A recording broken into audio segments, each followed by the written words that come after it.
I've been streaming a bunch of Lowmans and other challenges over on my Twitch. If you guys want to watch that live, click the link in the description below.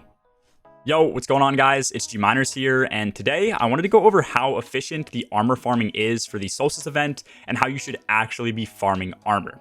When you load up the event, or if you already did, Eva Levante will give you a full set of armor at the tower. This should be random rolled, but you can also earn different rolls later on with different stat spreads.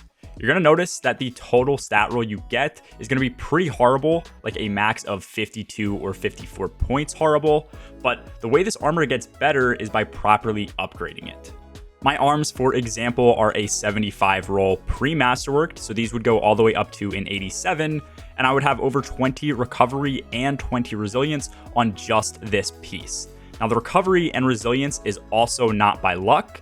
You can see I have a resilience mod on and something called Spark of Recovery, both of which give me plus 10 to these stats. Before I go over how to efficiently farm for these and upgrade the armor sets like I did, if this video does help you out, make sure to drop a like and sub down below. Subbing takes 2 seconds, it's completely free, and you can always change your mind later. Okay, so first things first, let's look at a brand new piece of Solstice armor, like my chest piece, with no upgrades. This right here is a 50 stat roll, so very bad, and the spread isn't anything crazy. But upgrading this chest piece or any other piece of armor will mean that every drop we get in this slot will also be upgraded. So when you get a piece of armor, you might as well just upgrade it and go for god rolls later.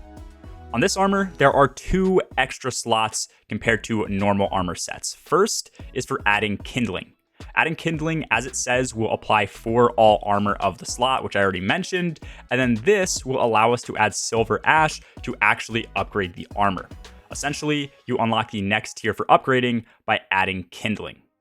In the second slot, we add the silver ash itself. Doing this twice will change the stats a bit on your armor.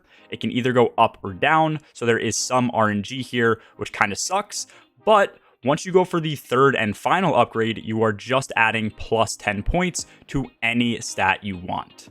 If we go back to my gauntlets, you can see I did this for recovery. So you can see that the slots are no longer available because once you do the final upgrade, it's permanent. And then after that, I ended up adding a resilience mod on top of that. So in total, it's almost like you're controlling 2 stats to boost on each piece of armor rather than just one, which all other sets can do.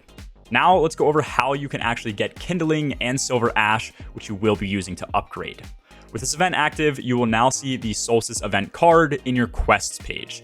Click into this to view the challenges. If you guys don't see any challenges to complete, I think you need to go complete your first bonfire to make the rest visible. You can launch the first bonfire from the tower.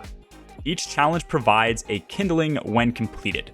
Some of the challenges, especially on the final page, are a lot, but everything else comes pretty naturally just by playing the game with the right loadout. So go through and look at what is required and optimize your time by doing multiple of these at once. And then after you get all 24, you'll have earned enough to upgrade all armor pieces. And then when it comes to getting silver ash, you first need to get silver leaves, which you can earn from a ton of places while wearing the Condescent, aka Solstice armor. Then taking these and running the bonfire event will give you a ton of silver ash by essentially burning your leaves. In my honest opinion, I've seen a ton of silver leaf farm guides out there, and I really haven't run into a major issue where I am needing some. The biggest grind is going to be getting the kindling challenges done, so you might as well passively earn leaves while doing that before going to farm these.